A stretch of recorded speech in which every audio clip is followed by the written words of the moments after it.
Good morning everyone. Today I am here to impart a knowledge on the topic interpreting topographical map. Before I teach you how to interpret a topographical map, let me tell you what does topographical map means.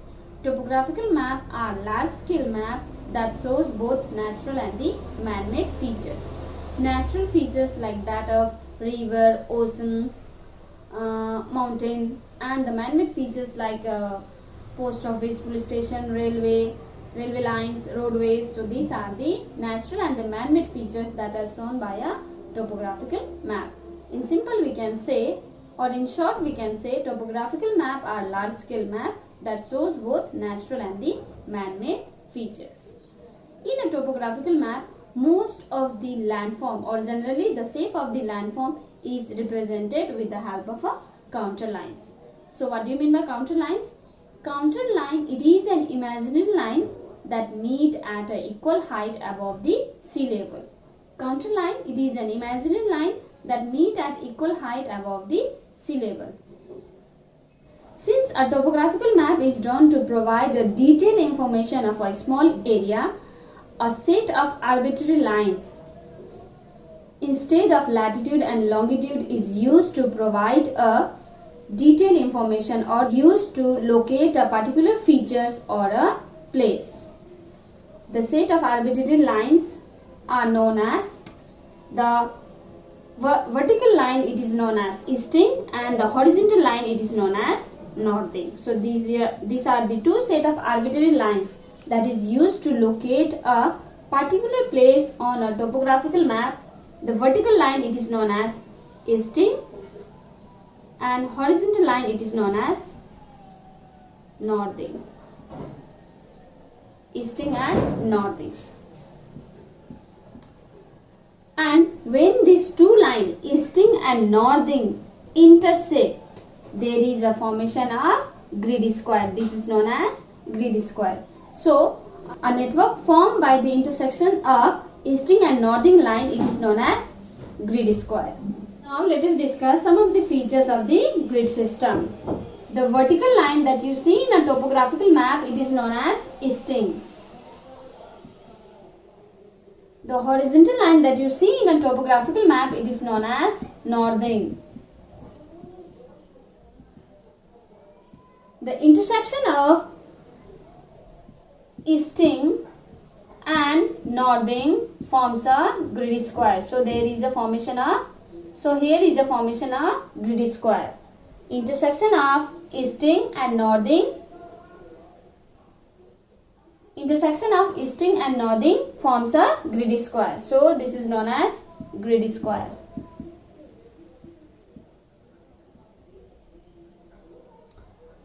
And extreme southwest point, this is north, this is south, this is east, and this is west. So the extreme southwest point, it is the line of reference. So the extreme southwest point, it is the line of reference. So the numerical value of easting increases when they are moving towards the east, like this is 01, 02, 03. So the line of easting increases when they are moving towards the east, and the line of northing increases when they are moving towards the north. Here 01, 02, 03. And the numerical value of the line of easting and northing are always represented in a 2-digit number. So the numerical value of easting and northing are always represented in a 2-digit number, 01, 02, 03, 10, 11, 12. So in this way they are represented. They are always represented in a 2-digit number. And when you are referring towards a grid, the line of easting is always read first. So when you are finding a grid square, you have to read the first line of easting, it falls on which line, and then the line of northing. So if I want to give an example, 4 square grid example, this square grid falls in 01 and 10. This is easting and northing. So this is a way to find a grid square while interpreting a topographical map. First you have to see the line of easting, it is 0, 1, and the line of northing, it is 10. So in this way we find the 4 square grid. So there are two different ways to find a grid square. One is 4 square grid as I have, and the 6 square grid. 6 square grid. How to calculate the 6 square grid? What you have to do, if you get a grid, you have to divide it with the 10 lines. The 10 horizontal line and the 10 vertical lines. 10 horizontal line and 10 vertical lines. Divide this grid into 10 horizontal line and 10 vertical line, and like how, suppose here is a point located out here. Here is some places like post office. You have to if there is a question asked to you, name the 6 square grid of this place post office. So find out the 6 square. If the question is asked to you to find a 6 square grid of this post office, then what you have to do? First you have to find the 4 square grid. Suppose if it is 0, 1, 0, 2, 0, 5, 0, 6. So first you find it out 4 square grid. So this is 0, 1 easting, and northing it is 0, 5. For 6 square grid you leave a gap. Then divide this square box or grid square with the 10 lines, 10 horizontal lines and 10 vertical lines. Then it falls in which lines while calculating about the eastings? Easting is a horizontal line. Oh sorry, easting is a vertical line. So if it is 0, 3, write 3 here, and this one if it is 1, 2, 3. So in this way, if this point falls first, second, third line, so that's why I have mentioned here third line, and northing also it falls on first, second, third line. So in this way we represent a 6 square grid. So these are the two ways to represent a grid square, or to read a grid square, 4 square grid and 6 square grid. These are the two ways to find a grid square in a topographical map. So 4 square grid, only you have to see about the northing and the easting line. Extreme southwest point is the point of reference. Then in 6 square grid we have to divide that grid. For first you have to find out 4 square grid, then divide that grid into with the 10 horizontal line and 10 vertical line. That it falls in which line, give the number that line. Give the number of that line. So this is the way how to find a 4 square grid and 6 square grid. So this way the some of the features of the grid square or grid system. Now let us move on to the another topic, representation of relief features on a topographical map. So how to represent elevated land on a topographical map? There are various other methods that is used to represent elevated land on a topographical map, but the most common method is with the help of counter line. As I have already told you, what do you mean by counter line? Counter line are imaginary lines that meet at a equal elevation above the sea level. So there are several such kind of line you will find in a topographical map while representing an elevated land. So as you can see here, the numerical value of the first line that you can see, it is of 100 meter. The numerical value of first line you can see it is 100 meter. Then it is increasing 200 meter, 300 meter, because the height is increasing. So why? The numerical value of this line is increasing. And the numerical value of all lines are different from one another. As you can see here, the numerical value of one line and another line is different for one another. So the difference in height in between the two adjacent counter line, it is known as counter interval. The difference in height between the two adjacent counter line, it is known as counter interval, or you can also say a vertical interval. Vertical interval and counter interval are the difference in height between the two adjacent counter line. It is known as counter interval or vertical interval. Let us move on to the another point. The distance between the two adjacent counter line, it is known as horizontal equivalent. the distance between the two adjacent counter line, it is known as horizontal equivalent. It is represented with the short form as A. Horizontal equivalent. It is the distance between the two adjacent any counter line.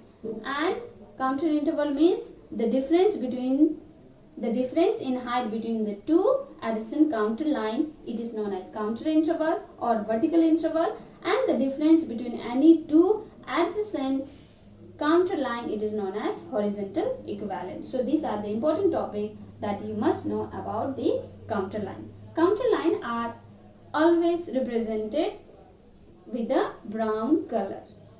So the imaginary line that you can see here, also you can see here the counter line. This kind of line you will see in a topographical map, which is always represented in a brown color. Horizontal equivalent is always calculated with the help of a scale of a map. And the value of horizontal equivalent is less when the slope is steep, and the value of horizontal equivalent will be more when the slope is gentle. Once again I repeat, the value of horizontal equivalent will be less if the slope is steep, and the value of horizontal equivalent will be more when the slope is gentle. So there are two kinds of slope. This kind of slope, it is known as steep slopes, and this kind of slopes are known as gentle slopes. This kind of slopes, it is known as steep slopes, and this kind of slopes are known as gentle slopes. So the horizontal equivalent will be less in a steep slopes, whereas the horizontal equivalent will be more in a gentle slope.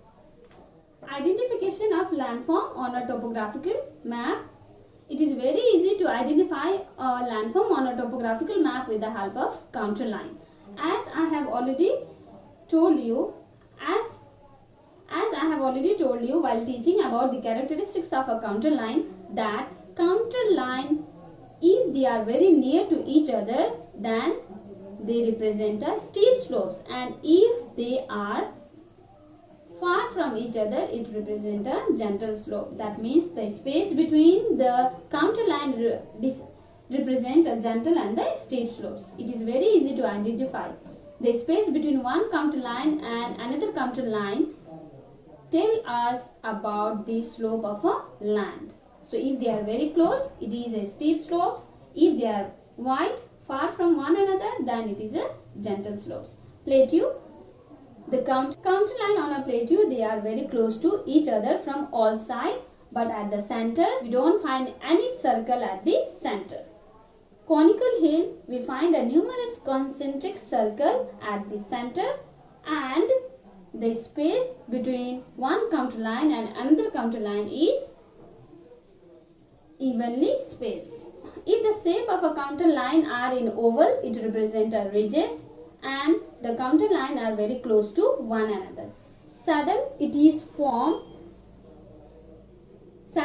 is a gap formed by the movement of water or a glacier, and it is formed between the two peaks. So this is how the counter line represents a saddle on a topographical map.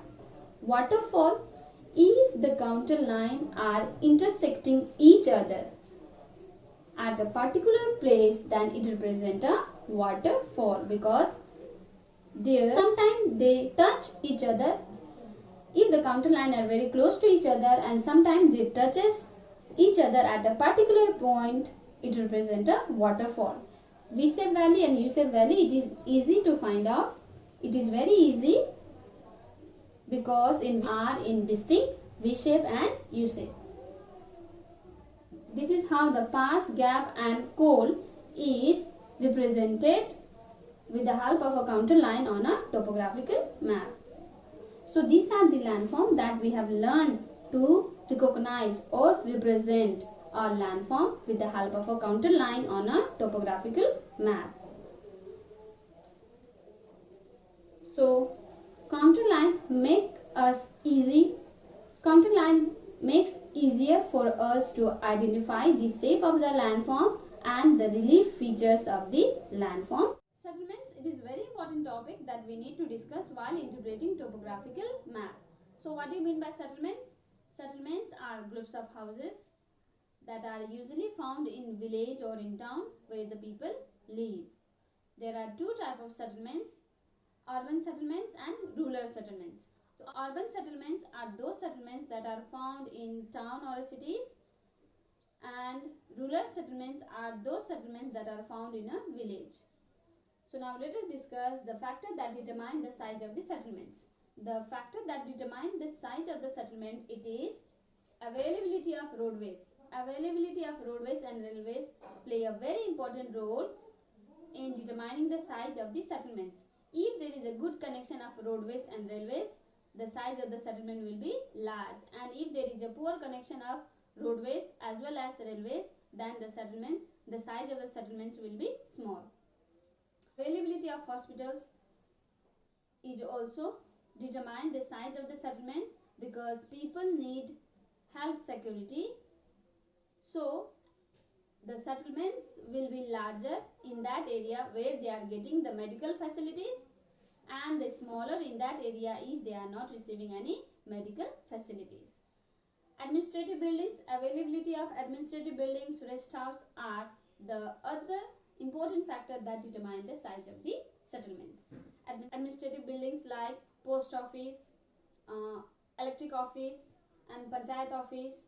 So these are the administrative buildings, and other rest house are the important example that determine the size of the settlements.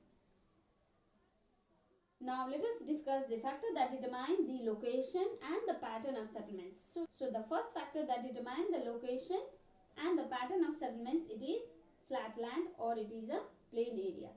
As we all know, people will live in that region where there is a flat land, where they can practice agriculture and they can easily move from one place to another.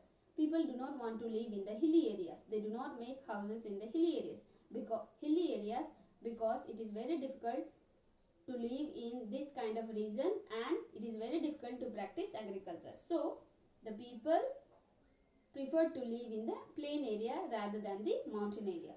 So the flat land, it is very important factor that determine the location and the pattern of settlements. The second factor, availability of water. Water play a very important role because we need a water for the domestic purpose and for the any kind of industrial purpose. So most of the people live in this kind of region where there is a availability of water, like on the bank of the river, confluence of a river. So settlements grow in this kind of a region where there is a plenty of water, where there is a supply of plenty of water. Third factor that determine the location and the pattern of settlement, it is settlement thrive on a plateau, because plateau is a rich source of minerals as well as a flat and fertile land. Fourth, suitable climate. Climate play a very important role because people prefer to live in a moderate climate. Suitable climate also play a very important role to determine the location of a settlement, because people prefer to live in a moderate climate where the temperature is not so high and not so low. That's why the population of Rajasthan is very low, whereas the population of Mumbai is very high. The another factor, it is employment opportunities. People prefer to move to the urban area from village area. People prefer to move to the urban area. Why? Because there is availability of employment opportunity. So different kind of employment opportunities are provided in the urban area, not in the village area. So that's why the population of the urban area is higher than the village area, because of the employment opportunity. Then sixth factor, easily accessible area. People will live in this kind of region where there is a good link of transport system, roadways, railways and waterways. Not only roadways, railways and waterways, the airways also play a very important role. So people prefer to live in the easily accessible area because it is very easy to move from one place to another in this kind of region. Not only the movement of the people, the movement of the goods and services will also be easily accessible from one place to another. So these are the factors that determine the location and the pattern of the settlements. Settlements can be permanent and temporary. So let us go through the differences between the permanent settlements and temporary settlements. So What do you mean by permanent settlements? Permanent settlements are those settlements that are constructed and occupied for a longer period of time. Whereas temporary settlements are those settlements that are constructed and occupied for a shorter period of time. The second difference is it is built by the people those who are engaged in industrial and the other service sector. In course of time, the several such permanent buildings are constructed and the settlement develop. That means the permanent settlements develop in course of time if there is a construction of such kind of permanent building nearby the region. Temporary settlements, it is built by the people those who are engaged in hunting and gathering and practicing shifting agriculture and transhumance. Shifting agriculture are agriculture that are practiced by the people by clearing the forest area. The people, a group of people will clear the forest. They will live in this region for a certain period of time, and when the soil loses its fertility, they will leave that region and move to other region. And when they are moving to other region, again they will do the same thing. They will clear the forest either by cutting or burning. Then they will live there for certain years, and when soil loses the fertility, they will move to the other region. So this kind of practice of agriculture, it is known as shifting agriculture. Example of the permanent building, it is known as the multi-story. The example of the permanent building, it is multi-story building, or it is also known as pakka house. The example of the temporary settlements, it is tent or hut, or it is also known as tent or huts. It is also known as kacha house. The last difference is the availability of flat land and the water is important reason for growth of a permanent settlements. So availability of flat land where they can practice agriculture and availability of water play a very important role for the growth of the permanent settlement. Other factor like communication lines such as roadways and railways also encourage the permanent settlements. Temporary settlements are also found in the urban area, and mostly it is found over nearby the construction site, over the flyover and the bridges. So these are the difference between the permanent settlements and temporary settlements. Now let us move on to the pattern of settlements. There are three patterns of settlements. The first, it is nucleated settlements. Second, we have the linear settlements, and third we have the scattered settlements. So these are the types of settlements or the pattern of settlements that are found in a topographical map. Nucleated settlements are the settlements where the number of houses are very close to one another. This nucleated settlements, it is one of the important pattern of urban settlement. It is mostly found in the urban area where there is a high population. These kind of settlements are found mostly in the plain area and the valley, because plain area and the valley provide a land of fertile soil and a huge amount of water. So that's why people prefer to live in this kind of a region. And in this picture you can see here a box with the red color, filled with the red color and outlined with the red color. So a box which is filled with the red color, it is a permanent settlement.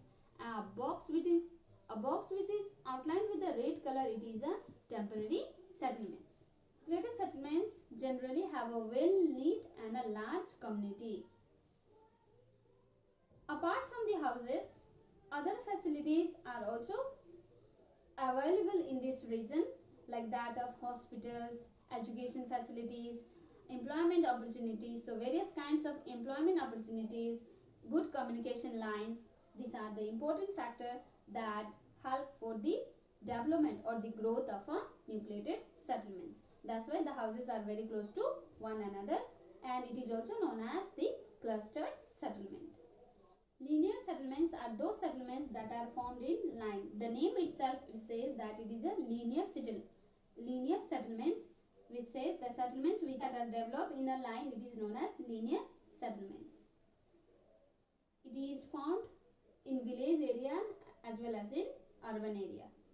Urban area, it is found at the bank of a in urban area it is found at the side of the road and the railway line, and in the village it is found at the bank of a river. Houses, shops, dhaba houses, different kind of shop, dhaba are developed at the side of the roadways, which led to the development of a linear settlements. And gradually these settlements will develop into a trading center. The third pattern of settlement, it is known as scattered settlements. It is mostly found in the village area. It is also known as a dispersed settlements. Why it is known as scattered settlement? Because the houses that you can see in this picture, the houses are very far from one another and with a poor construction of roadways. The cart track or footpath you can find in this kind of a region, and also it has a very low population. The population here is sparsely populated. The houses are far from one another, which denote that their land is not so fertile, and this land is used for grazing of animal. So cattle rearing is one of the important occupations of the people, those who are living in scattered settlement. So if the land were fertile, then the houses would have been very close to one another, which led to the formation of nucleated settlements. Here the houses are very far from one another.